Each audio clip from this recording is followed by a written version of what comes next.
and scholars and the masters here, and all the officials, and especially Mr. Ambassadors. And first of all, I feel very fortunate to be here, and then also thank you very much for the host for inviting me over here.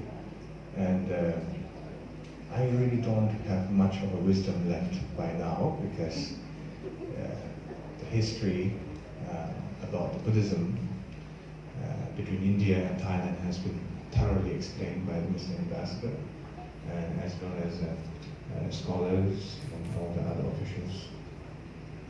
And I'd just like to share a few words from my own personal experience, and that is just a short introduction about myself. When I was 4 or 5 years old, I was recognized by His Holiness Dalai Lama as a reincarnation of Kalu Rinpoche. I had no idea about my responsibility, but the name was given.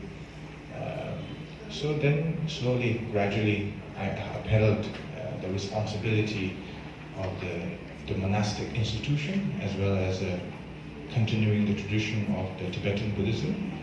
And then by the age of 14, I went to the 3 years retreat, which is like a solitary retreat that we had to go through. And then after the retreat, I started to travel around the world and overseeing the predecessor's meditation center. Over the 13 years of experience, I find it very important that even though that we have our own nationality, borders and policies and religion and culture, it is very important to keep the dialogue open. Like all of you uphold the stability of the social level, and the spiritual and the religious harmony is equally important, as well as the relation, not just the Tibetan Buddhism among themselves, but seeing all the Buddhist branches as a one family, because there was only one Buddha in the beginning to begin with. There was no Thailand Buddha, there was no Tibetan Buddha, there was no Indian Buddha. There was only one Buddha that we all follow and appreciate his teachings.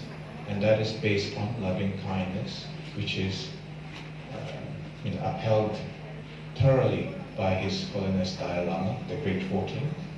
And his approach is very much to do with not just the religious ideas or the teachings or the practice, but combined together with the scientific understanding, so that you are not really pushing or forcing other people your religious ideas, but rather you let them criticize, you let them question, you let them doubt, you let them interact. And I think that's just the beauty of Buddhism. And I want to thank to all the Indians for upholding the Buddhism as part of your own family, as it is. Thank you so much for this opportunity, and I'm looking forward to serving you in the spiritual aspect soon in the future. Thank you so much, everybody.